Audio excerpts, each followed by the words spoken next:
What will the world look like in 2070 if societies have done what they need to slow the pace of climate change? And what will the world look like in 2070 if they have not done what they need to slow the pace of climate change? To answer this question, it's first necessary to understand what societies need to do if they want to slow the pace of climate change. Most obviously, they need to shut the coal, oil and gas business. They need to stop producing cement, and they also need to reform the agricultural system to make it much more localised. They also need to stop all deforestation. More than that, though, they need to radically reform the economic system so that it's not focused on endlessly increasing economic growth. This focus on economic growth is the cause of the climate change problem.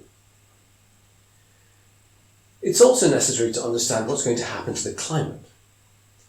No matter what we now do, the temperature of Earth will continue to rise for many decades to come. If we act soon, then it's possible that the temperature of the Earth could be stabilising around 2070. But because of higher temperatures, many parts of the planet will be uninhabitable even by then. It will be very difficult to live in places like Australia or around the Mediterranean. And because of rising sea levels, cities like London and Mumbai and Shanghai and New York will have been greatly depopulated. So by 2070, most people on Earth will live further away from the equator. They will live in places like Northern Europe, in Canada and in Russia, where the temperatures are cooler. They will work much less. The focus will be on repairing, recycling and reusing products. And they will feel more fulfilled because the focus will be on cooperation and community. What will happen if people fail to act, if we don't do something to slow the pace of climate change? Well, the temperature of the Earth will still be rising rapidly in 2070, and every year more of the planet will become uninhabitable. Migration will be a huge problem, as will food shortages.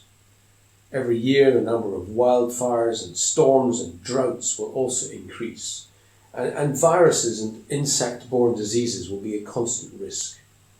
In many countries, the medical systems will have broken down, and people will have become nomadic, moving from place to place each year, trying to find somewhere that's safe, where they can have shelter and grow food.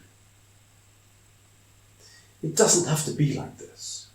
There is still time to slow the pace of climate change and build a better future. But we need to come together and we need to act now.